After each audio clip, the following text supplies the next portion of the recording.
اگلا سوال ہے حضور، یہ فرمائیے ان حالات میں یہ جو حالات چل رہے ہیں، چونکہ علماء قراء کی بیچاروں کی تھوڑی تھوڑی تنخواہیں ہیں، اسٹیٹ تو ان کو کچھ بھی دینے کے لیے تیار نہیں ہے، جیسے آپ نے کہا کہ ان کی اسٹیٹ کی یہ نہ وہ ذمہ داری سمجھتے ہیں اور نہ وہ قبول کرتے ہیں اس کو، ان حالات میں علماء کرام کے لیے قربانی کرنا کیا حکم ہے اس بارے میں؟ قربانی اللہ ذوالجلال والاکرام نے فرمایا فَصَلِّ لِرَبِّكَ وَانْحَرْ، نماز پڑھیے قربانی کیجیے۔ تو جس طرح نماز عبادت ہے اس طرح قربانی عبادت ہے۔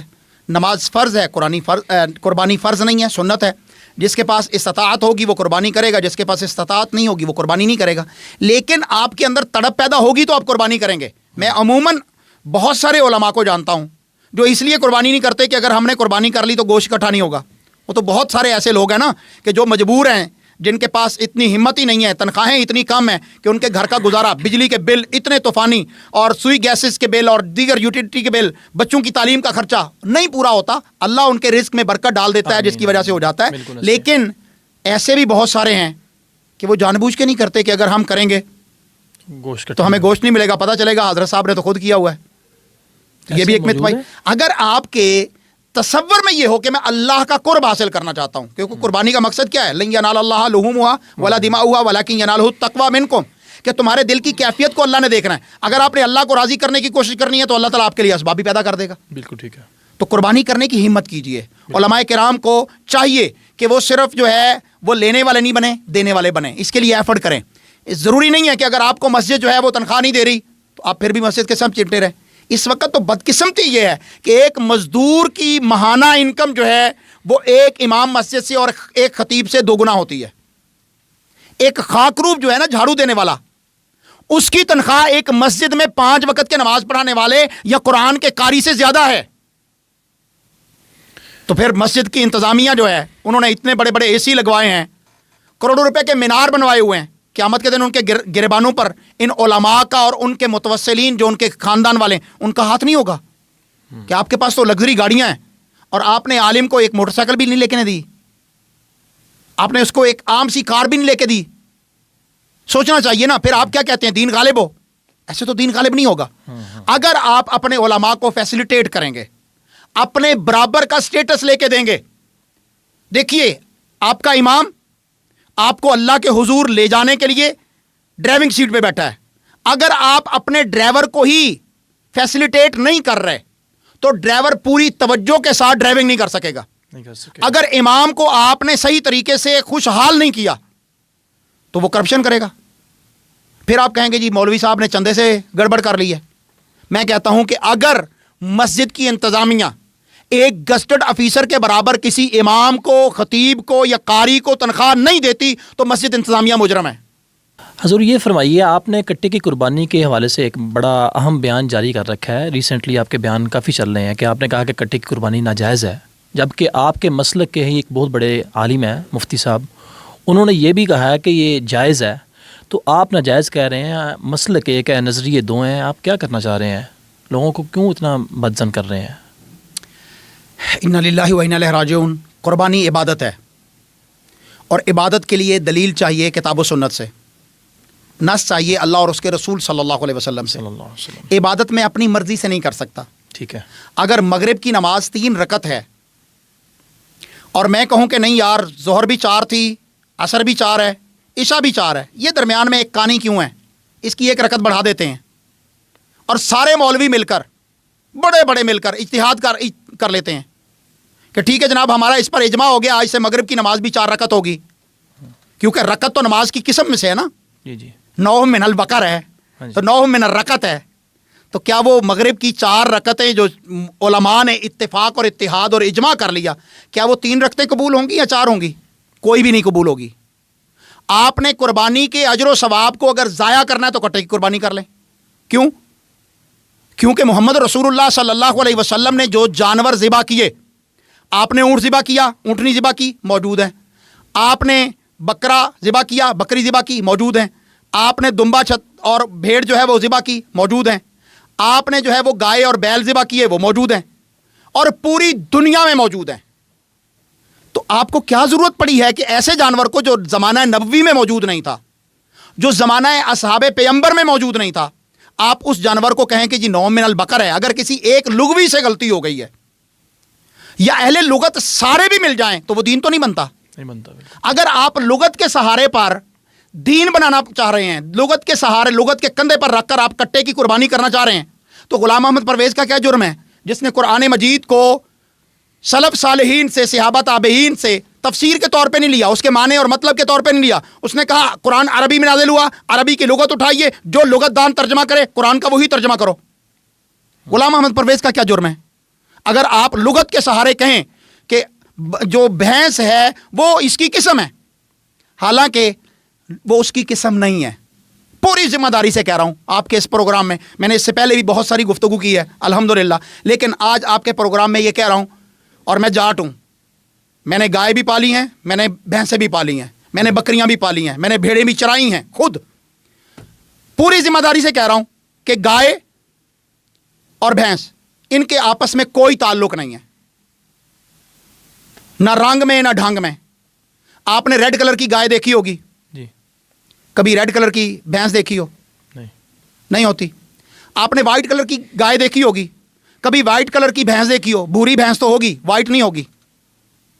آپ نے اور بہت سارا کچھ، آپ نے کبھی کوئی گائے دیکھی ہو اس کے سینگ نہیں ہوتے؟ ایسی گائے بھی ہوتی ہیں جن کے سینگ نہیں ہوتے. کوئی بھینس ایسی تو دکھاؤ جس کے سینگ نہ ہو. پھر گائے کے سینگ اور طرح کے ہیں، بھینس کے سینگ اور طرح کے ہیں. گائے کا حمل وہ 9 ماہ کا ہے، 8 مہینے مکمل ہوتے ہیں، اور 9ویں مہینے کے 8-10 دن 9-10 دن ہوتے ہیں اس کی ولادت بچے کی ہو جاتی ہے. اور بھینس کی ولادت جو ہے ڈلیوری ہے وہ 10 مہینے مکمل ہوتے ہیں، 11ویں مہینے میں جا کے اس کی ڈلیوری ہوتی ہے. وہ بھینس کو یہ نہیں پتا کہ جو بیل ہے یہ میرے لیے بنایا گیا ہے، میری قسم ہے، تو کبھی اس کو اپنے قریب تو آنے دے. کیا بات کر رہے ہیں؟ نوع من البقر. اس کا نام ہی اس چیز سے ظاہر کر رہا ہے کہ وہ بکر ہے، یہ جاموس ہے. جاموس اور بکر میں زمین آسمان کا فرق ہے. آپ نے گاؤں میز سے اس کو وہاں پر لے کے چلے گئے، آپ کی فارسی کے لفظ سے آپ نے اسے عربی زبان میں داخل کر دیا. دین تو مکمل ہو گیا. میرا مسلک کیا ہے؟ اہل الحدیث. میرا عقیدہ کیا ہے؟ الیوم اکملت لکم دینکم واتممت علیکم نعمتی ورضیت لکم الاسلام دینا. دین مکمل ہو گیا محمد رسول اللہ صلی اللہ علیہ وسلم پر میدان عرفات میں.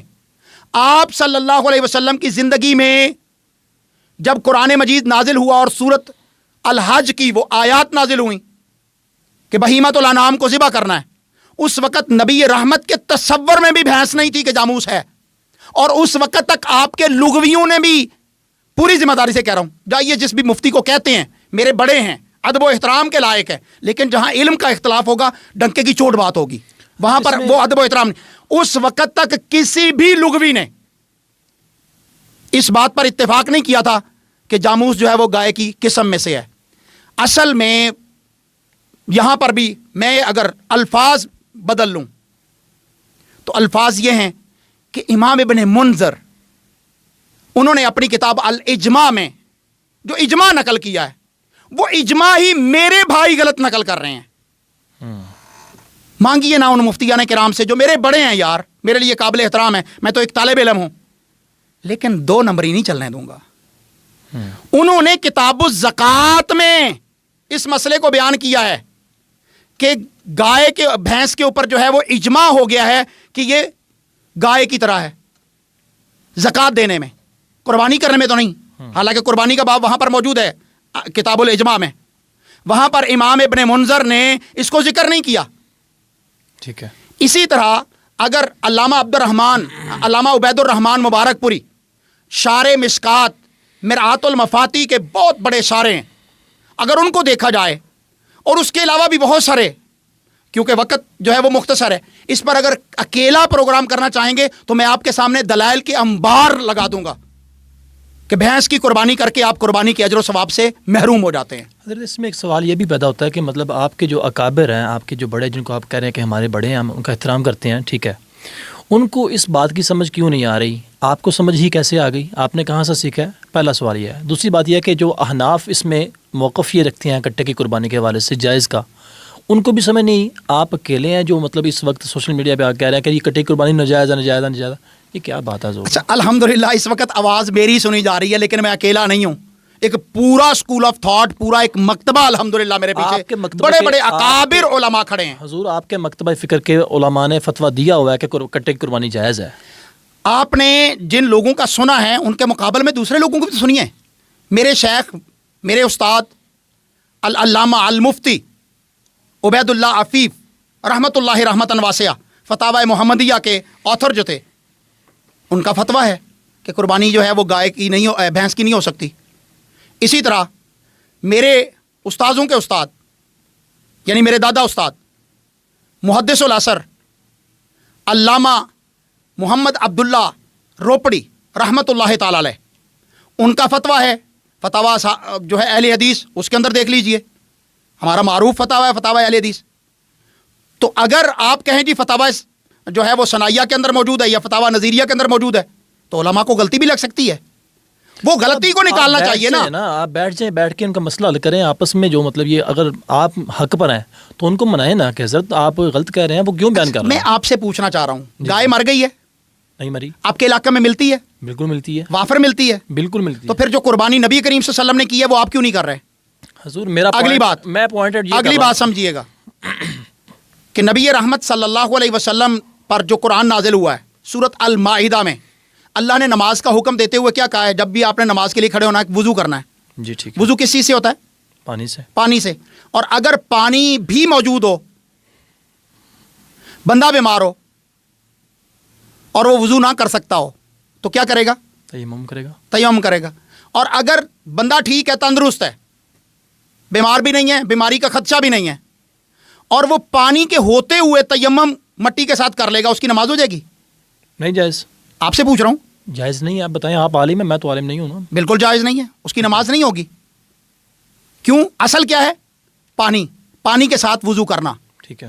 پانی کا آلٹرنیٹ دیا گیا کہ اگر پانی موجود نہ ہو یا کوئی بیماری کا بہت زیادہ پرابلم ہو تو تب آپ اتنی دیر تک کے لیے کر سکتے ہیں جب تک پانی میسر نہ ہو یا بیماری دور نہ ہو جائے، آپ تیمم کر لیں. یعنی نماز نہیں چھوڑنی، اس کا آلٹرنیٹ دے دیا گیا. ٹھیک ہے. اگر گائے دنیا میں مفقود ہو جائے، جس علاقے میں آپ رہتے ہیں وہاں پر گائے نہ ہو، تو آپ بھینس سے کر لیں یار، کٹے کی کر لیں، حلال جانور ہے نا. لیکن جب وہ وافر موجود ہے اور رسول رحمت صلی اللہ علیہ وسلم سے لے کر صحابہ، تابعین، تبع تابعین، محدثین، سب نے جو ہے وہ گائے کی قربانی کے اوپر تو کوئی اشکال نہیں اترا ہے. حضور میں بات یہ کر رہا ہوں، اگر آپ حق پر ہیں، آپ اتنے ڈنکے کی چوٹ آپ یہ کہہ رہے ہیں کہ کٹے کی قربانی جائز نہیں ہے، آپ کو گائے ملتی ہے، آپ کو سارا کچھ بچڑا ملتا ہے، آپ کو بکرا ملتا ہے، ہر چیز ملتی ہے. میں کہہ رہا ہوں کہ آپ اپنے بڑے سے، آپ کے بڑے ہیں نا، آپ کہہ رہے ہیں کہ ہمارے بڑے ہیں، آپ بیٹھ جائیں نا یار، ان سے جا کے بیٹھ کے بات کر لیں. آپ اس میں کوئی مسئلہ نہیں ہے. آپ توہین سمجھتے ہیں اپنی؟ میں توہین نہیں سمجھتا. آپ انتظام کیجئے، بیٹھ جاؤں گا. نہیں، آپ ان کے پاس آپ چلے جائیں نا. انتظام کر لیجئے، میں بیٹھ جاؤں گا. آپ کہہ رہے ہیں کہ بڑے ہیں تو آپ چلے جائیں ان کے بھائی پاس. بڑے ہیں، میں کہتا ہوں انتظام کر لیجئے نا، ٹھیک ہے. تاکہ ہماری گفتگو جو ہے وہ پھر سب کے سامنے ہو. بیٹھ جائیں گے ہم. حضور مناظرہ نہیں کرنا، صرف اور صرف آپ نے آپس میں جو بات ہے افہام و تفہیم والی وہ کرنی ہے. مناظرہ تو نہیں کرنا. ہم نے کیوں لیک کریں وہ بات؟ میں صرف میرا یہ بات کرنے کا مقصد یہ ہے کہ حضور آپ کے بڑے ہیں نا، آپ کہہ رہے ہیں کہ ہمارے بڑے ہیں، ہم ان کا احترام بھی کرتے ہیں، تو آپ بیٹھ کیوں نہیں جاتے؟ آپ عوام کو کیوں اس طرح مطلب؟ اچھا، صرف اہل حدیث تو اس کے جو چند ایک لوگ ہیں وہ قائل نہیں ہیں. احناف ان کے نزدیک تو ہے ہی ہے. پہلے آپ اہل حدیث کی طرف سے دعائیں نا. اہل حدیث کا تو میں الحمدللہ ایک موقف بیان کر رہا ہوں اور بڑا ذمہ داری سے کر رہا ہوں. اگر آپ مغرب کی نماز 4 رکعت نہیں پڑھ سکتے کیونکہ رسول اللہ صلی اللہ علیہ وسلم نے 3 پڑھی ہیں، تو رسول اللہ صلی اللہ علیہ وسلم نے جن جانوروں کی قربانی کی ہے ان کے ہوتے ہوئے آپ اس کی قربانی کریں گے تو کہاں سے فتویٰ لائیں گے؟ سر میں آپ کی بات مان گیا، 100% آپ کی بات مان گیا کہ آپ بالکل ٹھیک فرما رہے ہیں. میں صرف بات یہ کر رہا ہوں کہ آپ اپنے بڑوں سے کیوں نہیں بیٹھتے، کیوں نہیں مسئلہ حل کرتے؟ آپ کے اسکول آف تھاٹ کے لوگ ہیں نا وہ. میں یہ کہہ رہا ہوں کہ آپ کے ناقدین کو کیوں یہ موقع ملتا ہے کہ آپ کے اوپر بولیں؟ وہ صرف میرے ناقدین نہیں ہے، کتاب و سنت کے ناقدین ہیں. آپ کے مسلک کے ناقدین. میرے ناقدین تو میرے لیے ان کے ہاں احترام موجود ہے، انشاءاللہ کوشش کریں گے بیٹھنے کی. تو پھر یہ مسئلہ حل کیجئے نا. میرا صرف ریکویسٹ آپ سے یہ ہے کہ مسئلہ حل کیجئے. عوام اس سے 2 رائے لے رہی ہے. اب میں آپ کو بتاتا ہوں، میں اپنے پروگرام میں ایک مفتی صاحب ہے، میں نے ان کا انٹرویو کیا. انہوں نے مجھے کہا جی کٹے کی قربانی جائز ہے، میرے پروگرام میں کہا.